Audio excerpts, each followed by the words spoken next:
गर्मियों के दिन थे। उन दिनों मैं अपनी बहन के साथ बाहर सहन में सोती थी। जैसे ही रात के 10 बजते तो मेरी बहन काली चादर पहन लेती और मुझे कहती कि मैंने इमाम साहब से कुछ मसले पूछने हैं। मैं उनके पास जा रही हूँ, कुछ देर में आ जाऊंगी। हमारा घर जिस गली में था, उसी गली की आखिर में एक मस्जिद बनी हुई थी और उस मस्जिद के इमाम साहब दूसरे गांव के रहने वाले थे। नमाज के वक्त पर अपने गांव से आना उनके लिए बहुत मुश्किल था, इसलिए उन्होंने अपनी रिहाइश मस्जिद में ही रखी हुई थी और रात को 11 बजे तक वो मस्जिद में बैठकर लोगों के मसले सुनते और फिर उन्हें वज़ाइफ बताते।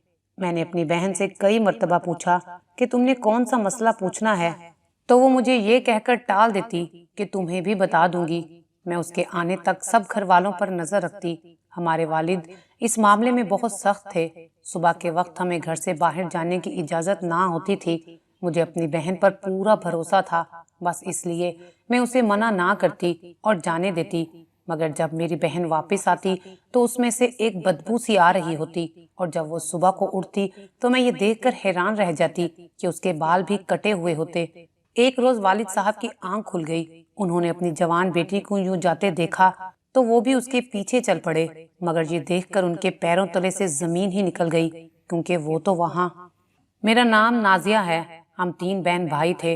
मेरी छोटी बहन का नाम सबा है, जो मुझसे सिर्फ 1 साल छोटी थी। फिर सबसे छोटा हमारा भाई था, जो हमारे वालिदैन की शादी के 15 साल बाद पैदा हुआ था। मेरे दादा जान बहुत बड़े जिम्मेदार थे और उनके पास दौलत की कमी ना थी, लिहाजा वालिद साहब की परवरिश बहुत लाड प्यार और नाजो नम से हुई। जब इंसान पर कोई रोक टोक ना हो और पैसे की फरावानी भी हो तो वो गलत कामों की तरफ मुतवज्जा हो जाता है। अब्बा जान भी आवारगी की जानिब माइल हो गए। बुरे दोस्तों के साथ घूमना फिरना, अयाशी करना और कई कई दिन घर से बाहर रहना, बस यही उनका मशगला था। उसका हल दादी जान ने ये निकाला कि उनकी शादी अपनी भतीजी सायरा से कर दी। मेरी माँ सायरा बहुत सीधी सादी खातून थी। वो ज्यादा फैशन ना करती थी। बस इसी वजह से अब्बा जान को मेरी माँ अपने दामे उल्फत का असीर ना बना सकी। उनकी बेएतदालियां शादी के बाद भी जारी रहीं। अम्मी सब्र और शुक्र से अपने ससुर और सास के पास गांव में रहती थी, जबकि अब्बा जान शादी के 2 साल बाद तक तो घर रहे और फिर वालदा को छोड़कर शहर वाले बंगले में रंगीन मिजाज दोस्तों की महफिलों में खुशो खुरम रहते थे, जहां रक्सो सरूर की महफिलें होती और दौलत दोनों हाथों से लुटाई जाती। वालिद साहब का जब जी चाहता गांव आते और चंद दिन मेरी वालदा और दादी के पास रहकर फिर चले जाते। दादा जान उन्हें बहुत समझाते थे, यहीं गांव में रहो, मैं अब बूढ़ा हो गया हूँ, जमीनों की देखभाल करो, मगर वो किसी की ना सुनते थे, बस अपनी करते थे। यूं ही दिन गुजरते गए और हम दोनों बहनें समझदार हो गईं। अब्बा जान जब भी घर आते तो माँ उन्हें कहती कि मैं तुम्हारी बीवी हूँ, मैंने तुमसे शादी की है। इन 4 दीवारों के साथ मैंने निकाह नहीं किया जो अकेली कमरे में सड़ती रहूं। और अब तुम्हारी बेटियां जवान हो रही हैं, उल्टे सीधे काम छोड़ दो और उनकी फिक्र करो। मगर अब्बा जान मेरी माँ को यही ताना देते कि तुमने सिर्फ बेटियां ही पैदा की हैं, बेटा होता तो मैं तुम्हारी कदर करता और दोस्तों की महफिलें तर्क कर देता। माँ उनकी ये बात सुनकर चुप हो जाती थी। भला वो इस मामले में क्या कर सकती थी, ये तो कुदरत के बस में था और वो बेबस थी। फिर अल्लाह ताला ने माँ की खामोश इल्तिजा सुन ली और शादी के 15 बरस बाद बेटे से नवाज दिया। ये खुशी भी मेरे बाप को राह रास्त पर ना ला सकी, क्योंकि उन्हें अयाशी की लत पड़ चुकी थी। उन्हें दादी जान समझाती थी, लेकिन वो नसीहतों से और चिढ़ जाते और सब पर गुस्सा करते, फिर महीनों महीनों घर नहीं आते थे। दादा जान ने बेटे के बुरे अमाल से मायूस होकर नन्हे मुन्ने पोते यानी मेरे भाई कामरान से दिल लगा लिया। वो कहा करते थे, मेरा एक ही बेटा है जो मेरे पास है, मरने से पहले मैं अपनी सारी जायदाद अपने बेटे अपने पोते के नाम लिख जाऊंगा। मेरी जिंदगी में मेरा बेटा जिस कदर चाहे ऐश कर ले, वो भी अपने बेटे की वजह से दुखी रहते थे, मगर कभी भी अपने बेटे से इस बात पर झगड़ा ना किया। वक्त यूं ही गुजरता गया और दादा जान कुछ अरसे बाद फोत हो गए। फोत होने से पहले वो आधी दौलत और जायदाद अपने पोते के नाम कर गए, ताकि बेटा सारी जायदाद ना उड़ा सके। खुदा का करना ऐसा हुआ कि दादा जान के फोत होने के बाद अब्बा जान को भी अपनी तबाही का एहसास हो गया और वो मुस्तकिल तौर पर गांव में रहने लगे, क्योंकि बीवी बच्चे भी अकेले हो गए थे اور زمینوں سے دور رہ کر ذمہ دار اپنی ساکھ برقرار نہیں رکھ سکتا۔ بظاہر ابا جان ٹھیک ہو گئے تھے، وہ گھر کا پہلے کی نسبت بہت خیال رکھتے تھے۔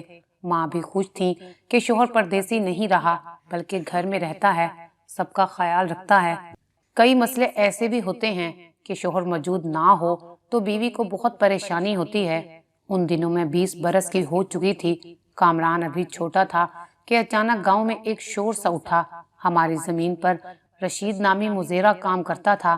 یہ ہمارا بہت پرانا مزیرہ تھا، دادا جان بھی اس کی عزت کرتے تھے کیونکہ اس کے باپ نے میرے پردادا کی خدمت میں عمر گزاری تھی، اور یہ لوگ نسلوں سے ہماری زمین پر سخت محنت کا بیج بوتے آئے تھے۔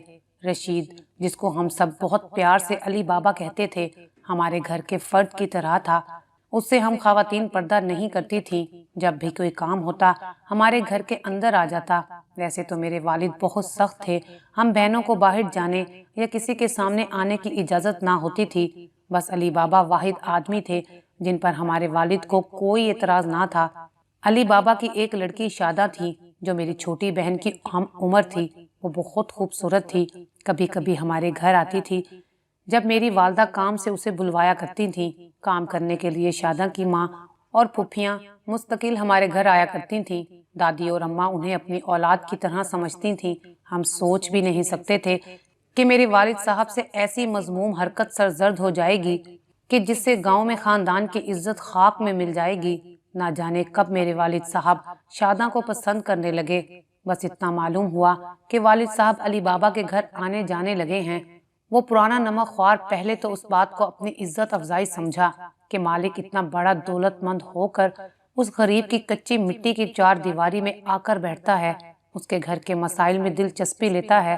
لیکن جب ابا جان نے شادہ پر نظریں مذکور رکھیں تو سارا معاملہ سمجھ میں آ گیا۔ تاہم اس کو یہ مجال نہ تھی کہ وہ دادی جان یا میری امی سے آ کر شکایت کرتا، کیونکہ اس طرح ابا جان اس سے نہایت بری طرح پیش آ سکتے تھے۔ وہ اندر ہی اندر غیرت کے مارے گھٹنے لگا اور ساتھ ہی ساتھ وہ شادہ کے رشتے کے لیے تنگ و دو کرنے لگا تاکہ بیٹی کو جلد سے جلد اپنے گھر کا کر دے۔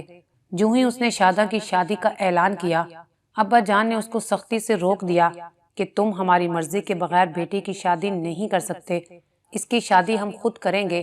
علی بابا مالک کا یہ حکم سن کر سٹ پٹا گیا۔ اس نے بیٹی کی شادی کا ارادہ ملتوی کر دیا کیونکہ مالک کا مقابلہ کرنے کی سخت اس میں نہیں تھی۔ تاہم اندر ہی اندر لاوا پکنے لگا۔ ابا جان نے بھی اس کے بعد شادہ کے ساتھ اس کے گھر والوں کی پرواہ کیے بغیر تعلقات بڑھانے شروع کر دیے۔ وہ شادہ کے لیے قیمتی تحائف، غیر ملکی پرفیوم، خوشبودار صابن اور ریشمی کپڑے لے جانے لگے۔ یہ تحائف وہ اس طرح جبرن دیتے کہ شادہ کی ماں کو ڈر کے مارے قبول کرنے پڑتے۔ شادہ ایک خوبصورت مگر غریب لڑکی تھی۔ وہ اور کیا چاہ سکتی تھی؟ اس کا آئیڈیل اس کے مالک جیسا ہی ہو سکتا تھا، اور مالک خود اس پر مہربان تھا۔ اور شادہ کی ماں بھی اندر ہی اندر بہت خوش تھی کہ اس کی بیٹی ذمہ دار کی بیوی بنے گی۔ صرف علی بابا ان حالات سے پریشان تھا۔ شادہ اور اس کی ماں ابا جان کی عنایات سے خوش تھیں۔ یہی وجہ تھی کہ جب علی بابا کو ابا جان دور کی زمینوں پر بھیجتے تو ماں خود بیٹی کو ایسے مواقع فراہم کرتی کہ ابا جان اور شادہ اکٹھے رہ سکیں۔ گناہ زیادہ دنوں تک چھپا نہیں رہ سکتا، آخر کار اس کا خمیازہ بھی بھگتنا پڑتا ہے۔ شادہ ان حالات میں حاملہ ہو گئی اور علی بابا کی عزت پر بن گئی۔ وہ غریب ضرور تھا، لیکن کیا غریب کی عزت نہیں ہوتی؟ علی بابا روتا پیٹتا ابا جان کے پاس آیا اور گڑ گڑا کر بولا، مالک اب تم شادہ سے شادی کر لو، ورنہ میں گاؤں میں کہیں منہ دکھانے کے قابل نہیں رہوں گا۔ ابا جان نے جواب دیا، پاؤں کی جوتی سر پر نہیں رکھی جا سکتی، البتہ اس مسئلے کا حل نکال لوں گا۔ تم بے فکر ہو کر سو جاؤ، تمہیں واویلا کرنے کی ضرورت نہیں، ہم خود معاملے کو سنبھال لیں گے۔ علی بابا اب کس طرح چین کی نیند سو سکتا تھا؟ اس نے ابا جان سے کہا کہ شادہ سے نکاح کر لو، ورنہ میں اسے مار ڈالوں گا۔ ابا جان یہی سمجھے کہ یہ غریب مزیرہ یوں ہی ڈرا رہا ہے۔ انہوں نے پاؤں سے جوتا اتار کر علی بابا کو کھینچ کر مارا اور کہا، بک بک بند کر، اور جو تیرے جی میں آئے جا کے کر لو، لیکن اب دوبارہ یہ بکواس آ کر میرے سامنے مت دہرانا۔ دل ہی دل میں بد دعائیں دیتا اور روتا علی بابا ابا جان کی بیٹھک سے نکل گیا۔ घर जाकर उसने सामान बैल गाड़ी पर लादा और कुंबे के सब लोगों को हुक्म दिया कि चलो यहाँ से कूच करो, जुल्म अब हद से बढ़ चुका है, मैं ये नहीं सह सकता। कल मेरी दूसरी बेटी जवान होगी तब भी यही होगा, क्योंकि सांप की फितरत में डसना है तो वो डसेगा ही। रातों रात अली बाबा का खानदान हमारी जमीन छोड़कर चला गया। जब गांव की हदूद खत्म होने लगी तो अली बाबा और उसके बेटे ने शादा को नहर में धक्का देकर उससे निजात हासिल कर ली और आगे किसी नामालूम मंजिल की तरफ रवाना हो गए। तीसरे रोज शादा की फूली हुई लाश पानी के ऊपर आ गई और इस राज पर से पर्दा उठा कि शादा को बदनामी के खौफ से नहर में धक्का दे दिया गया था। अब्बा जान ने थाने जाकर अली बाबा के खिलाफ पर्चा कटवा दिया। पुलिस उसे पकड़कर ले आई और वो रोता चिल्लाता रहा कि इस सारे मामले में असल मुजरिम खुद यही जिम्मेदार है, मगर उसकी कौन सुनता। भला वो मेरे अब्बा जान से कैसे टक्कर ले सकता था।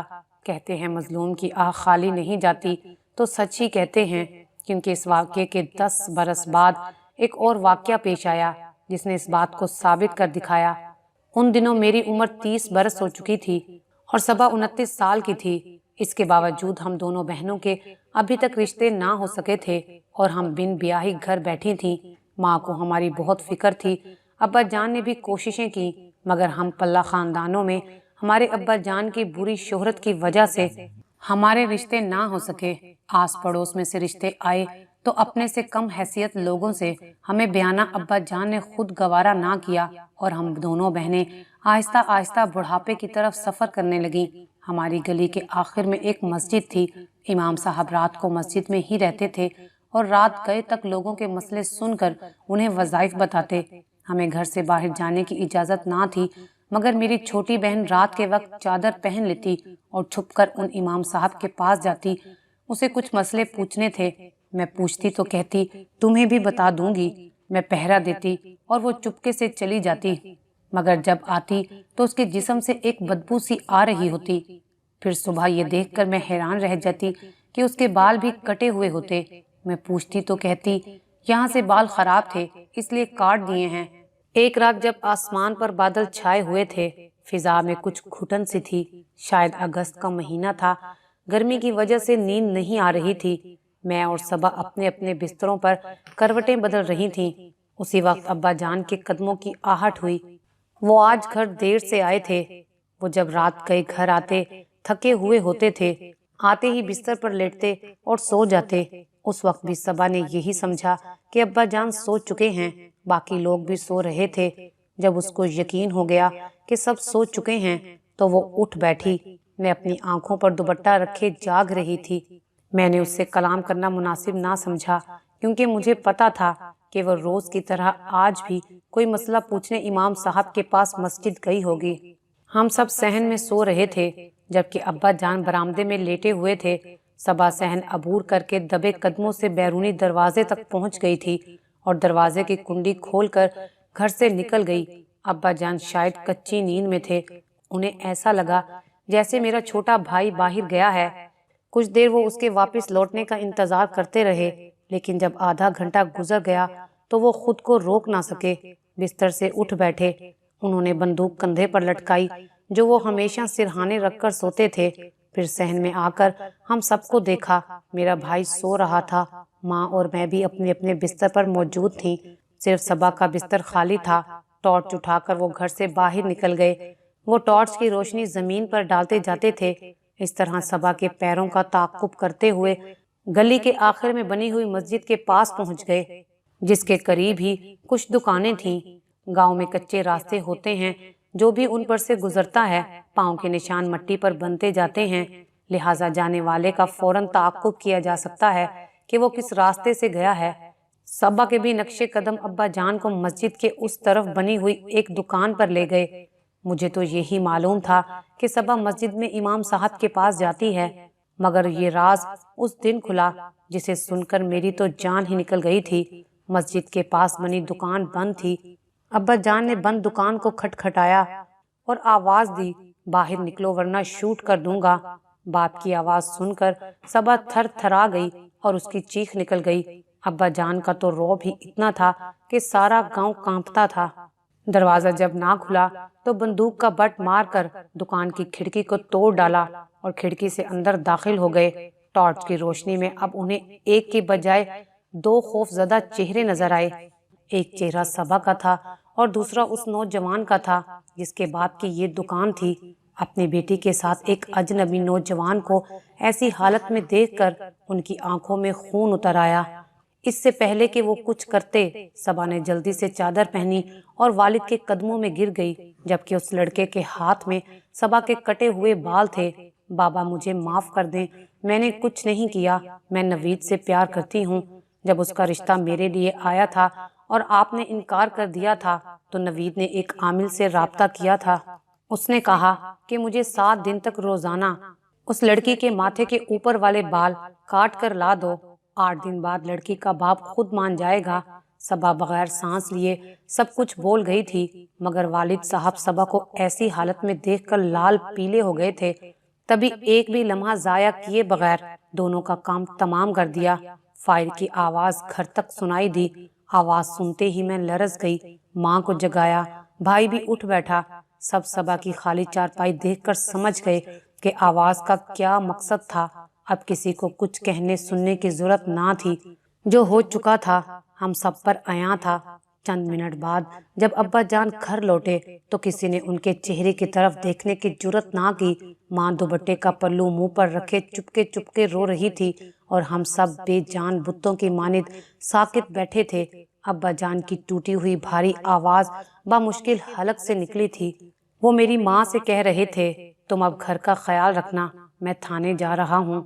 फिर वो मुड़कर मेरे भाई से कहने लगे, सबा की लाश एक बदबख्त के साथ दुकान के अंदर पड़ी है। ये कहकर वो घर से निकल गए। आज बेटी को इस हालत में देखकर उन्हें एहसास हो चुका था कि शादा भी किसी की बेटी थी। उनका दिल चाह रहा था कि वो खुदकुशी कर लें, मगर अब वो अपने किए गुनाहों का एतराफ करना चाहते थे। उन्होंने थाने जाकर अपने आप को पुलिस के हवाले कर दिया और अपने पिछले सारे जुर्मों का भी एतराफ कर लिया। मेरे वालिद को अदालत ने उम्र भर के लिए सजा सुना दी। आज इस बात को 5 साल गुजर गए हैं। माँ ने मेरी शादी कर दी है। मैं अपने शोहर और बच्चों के साथ एक अच्छी जिंदगी गुजार रही हूँ। वालिद साहब जेल में 5 वक्त की नमाज पढ़ते हैं और अपने किए गुनाहों की अल्लाह ताला से माफ़ी मांगते रहते हैं। मैं आज सोचती हूँ कि वाकई लोग सच कहते हैं कि बुराई का अंजाम बुरा होता है। ताहम एक सवाल ज़रूर मुझे परेशान करता रहता है कि माँ बाप की खताओं की सज़ा औलाद को ही क्यों मिलती है। अगर आपको हमारी ये वीडियो अच्छी लगी हो तो इसे लाइक करें, शेयर करें और मज़ीद अच्छी अच्छी वीडियोस देखने के लिए हमारा चैनल सब्सक्राइब करें।